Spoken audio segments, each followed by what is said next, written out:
How do you top your love for your cat? With a cascade of decadent savory gravy over a mouth-watering mousse pate. Fancy Feast gems. 2 gourmet pâtés in 1 convenient pack. Simply peel and plate to reveal a pyramid shape that makes eating delightful and pamper her with an experience as extraordinary as she is. Turn the everyday into the extraordinary with Fancy Feast gems. This episode is brought to you by Starbucks. Smooth, bright, deliciously crafted. Introducing Starbucks Sansera Blend, their smoothest, brightest coffee yet. It's a new kind of light roast, one that's packed with so much flavor, it shines no matter how you brew it. So go ahead and try it hot, iced, black, or with a splash of creamer. Visit athome.starbucks.com/Sansera-blend-coffee to bring Starbucks Sansera Blend home.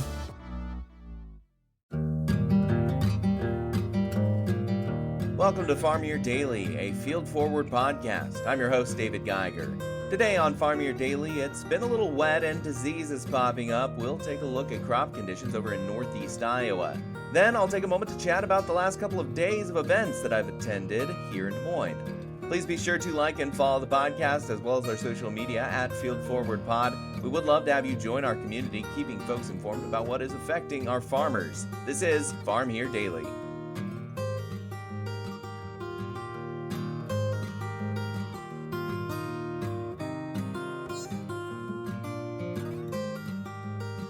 And joining me on Farm Year Daily, we're going to be talking about Northeast Iowa agriculture, what the crops are doing over there with ISU Extension agronomist Terry Basol. Terry, thanks so much for joining us again on Farm Year Daily. Always excited to hear from you and what's going on in your part of the state. And what is going on in your part of the state? It's looking pretty good. Crops are doing really well for the most part. Corn is sitting at VT or tassel, and about the same time period. It's VT/R1 because a lot of times with the modern breeding and stuff, it starts silking right around the same time it starts tasseling, kind of thing. It's kind of like hand in hand for a lot of the hybrids now. So everything is going good there. You can ask for nicer weather, to have pollination happen in cornfields. I mean, I don't even think we're at 75 today. So pretty low stress for the corn crop to have that happen. And that's what you want. You don't want any stress when that's happening for the corn. So we're in good shape there. Soybeans are anywhere from R2 to R3. And R2 is when you got flowers or an open flower at one of the 2 uppermost nodes. R3 is the beginning of pods. So you'd have a pod that's at least 3/16 of an inch long at one of the 4 uppermost nodes on the plant. So, and that's going well as well because again, it's there's not a lot of stress happening out there in the field as far as temperatures and things, and we certainly have more than enough rainfall that we've had. So I wanted to touch on that rainfall, Terry, because we've had quite a bit. It's now surplus across the state in terms of soil moisture levels. How is the rain affecting northeast Iowa, and is that impacting some of the crop conditions there? Well, we have seen, a fair amount of rain across this part of the state as well. And for the most part, the crops are tolerating it fairly well. We do have some isolated areas in the cornfields where, depending upon the soil type, the lighter soils, where we've got a little bit of loss of nitrogen and things like that. So there's guys that have tried to help compensate for that if they can. If we look at since April 1st for the growing season up to now, we've had according to the Iowa Mesonet at the Northeast Research Farm here where my office is, we've received 18.96 inches of rain, so just shy of 19 inches Wow. so far. Our average for the growing season from April 1st through about November is about 31 inches. So gives you a pretty good indication where we're at. We're a little bit less than we were last year, but we're still plentiful. The month of June, we received 8.5 inches here at the research farm. And since the 1st of July, we have gotten about 3.1, 3.2 inches. So That's not as much as I was expecting. That seems about right on pace for what July rainfall is supposed to be in the first place. yeah, July we're getting pretty close to being right on average for the most part. So that's good.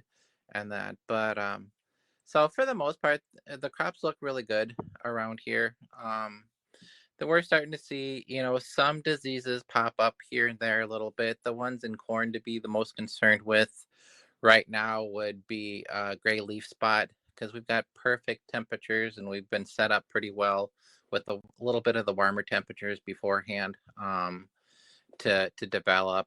The other one that has been seen across parts of the state is bacterial leaf streak. So that's another one to kind of be looking for. And then another one to be watching out for is northern corn leaf blight.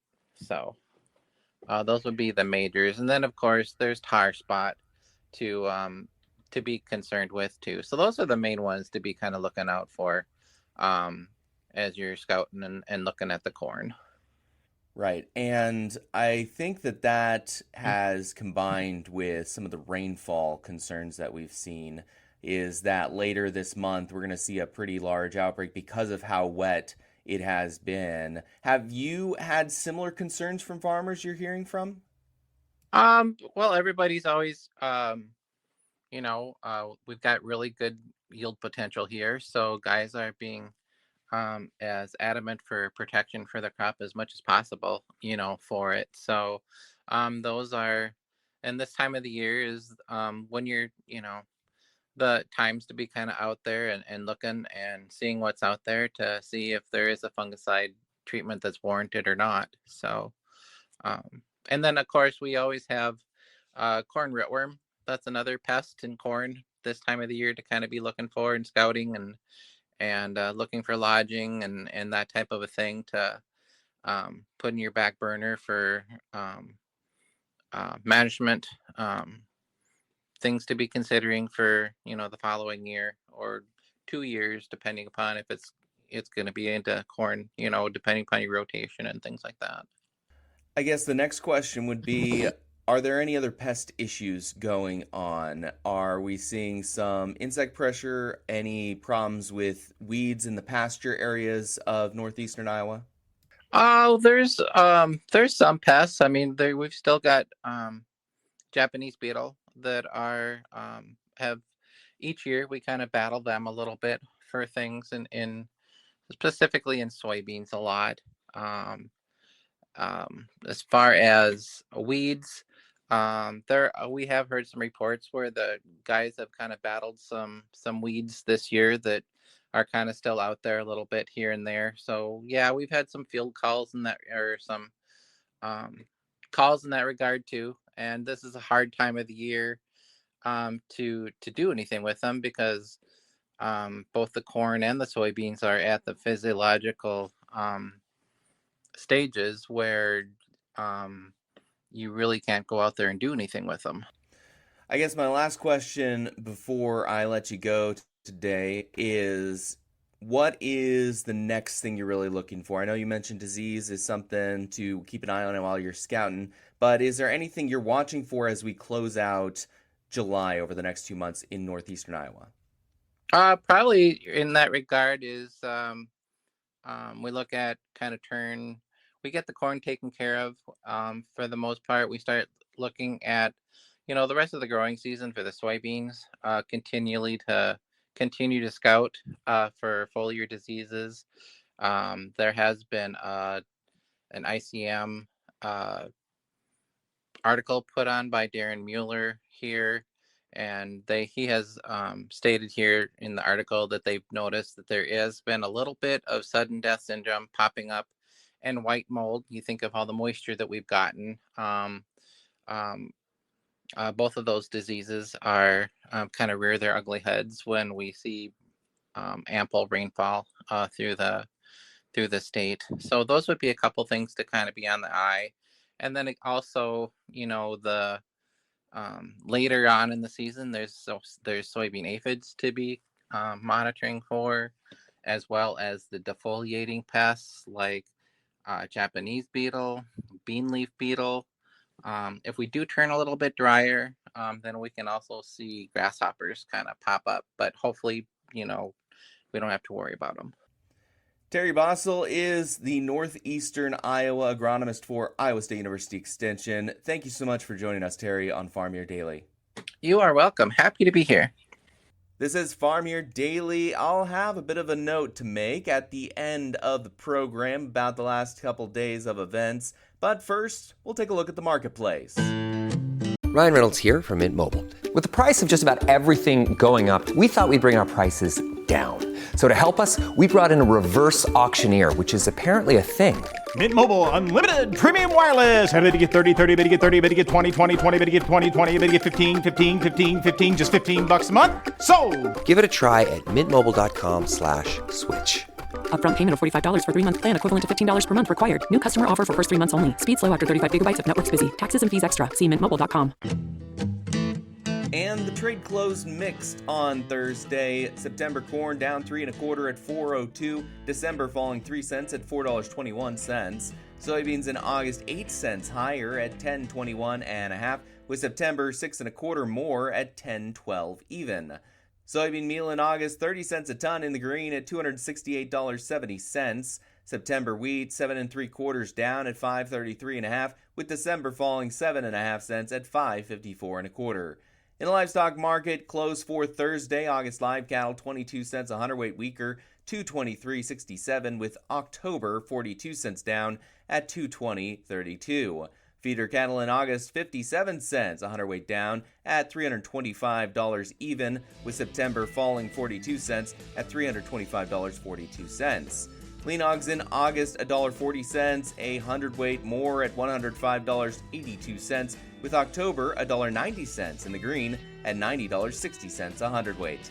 That is the Thursday market close. This is Farm Here Daily.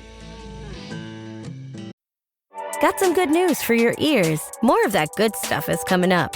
And even better news for your hair. The best hair care is at Sephora.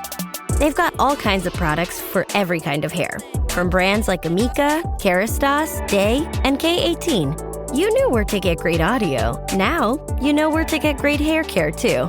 Sephora, good news for great hair. Shop hair care now at Sephora.com. And we're back with Farm Here Daily, and I'm going to pull out something a little bit different than I normally do. I'm going to actually just talk about some stuff that's happened over the past couple of days. We had some pretty big events that I enjoyed personally, both the Iowa Hunger Summit, and then I got a chance to try out some delicious new fair foods that are on the way for the Iowa State Fair.